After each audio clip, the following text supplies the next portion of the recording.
বিএনপির ভারপ্রাপ্ত চেয়ারম্যান তারেক রহমান বলেছেন, আগামী নির্বাচন হবে কঠিন। বিএনপি ও দেশের বিরুদ্ধে দেশি বিদেশি অনেক অপশক্তি ষড়যন্ত্র করছে। বিকেলে চট্টগ্রাম ইঞ্জিনিয়ার্স ইনস্টিটিউশন মিলনায়তনে বিএনপির রাষ্ট্র কাঠামো সংস্কারের ৩১ দফার উপর প্রশিক্ষণ কর্মশালায় ভার্চুয়ালি যুক্ত হয়ে প্রধান অতিথির বক্তব্যে কথা বলেন তিনি। এ সময় বিএনপির ভারপ্রাপ্ত চেয়ারম্যান আরও বলেন, সংবিধান সংস্কার ও রাষ্ট্র গঠনের জন্য বিএনপির পক্ষ থেকে ৩১ দফা প্রস্তাব দেওয়া হয়েছে। তারপরও দেশের কল্যাণে যে কোনো প্রস্তাব মেনে নেওয়া হবে। চট্টগ্রাম থেকে তৌহিদুল আলমের পাঠানো রিপোর্ট জানাচ্ছেন আব্দুল মালেক।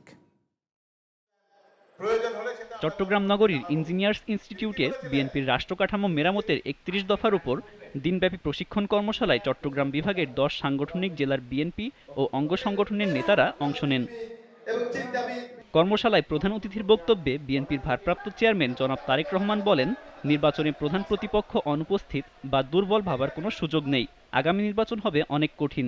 আমাদের প্রধান রাজনৈতিক প্রতিপক্ষ যাকে আমরা ভাবতাম তারা মাঠে এখন দুর্বল।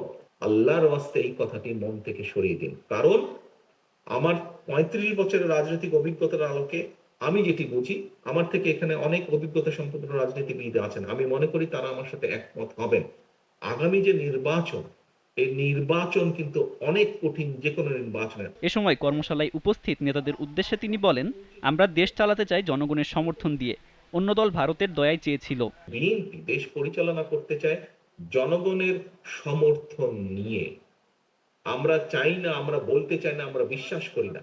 অতীতে আমরা শুনেছিলাম একটি দলের একজন নেতা ভারত থেকে সে বলেছিল যে আমরা তাদেরকে রিকোয়েস্ট করে এসে যে কোনো মূল্যে তাদেরকে ক্ষমতা রাখা।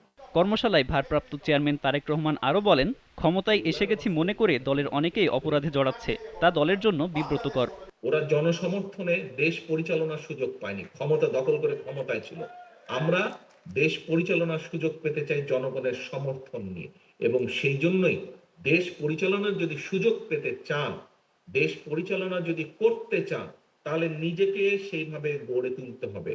বিএনপির চট্টগ্রাম বিভাগীয় সাংগঠনিক সম্পাদক মাহবুবুর রহমান শামীমের সভাপতিত্বে কর্মশালায় বিএনপির কেন্দ্রীয় নেতা শহীদ উদ্দিন চৌধুরী অ্যানি, সুলতান উদ্দিন টুকু সহ কেন্দ্রীয় নেতারা বক্তব্য রাখেন। আব্দুল মালেক, জিটিভি নিউজ,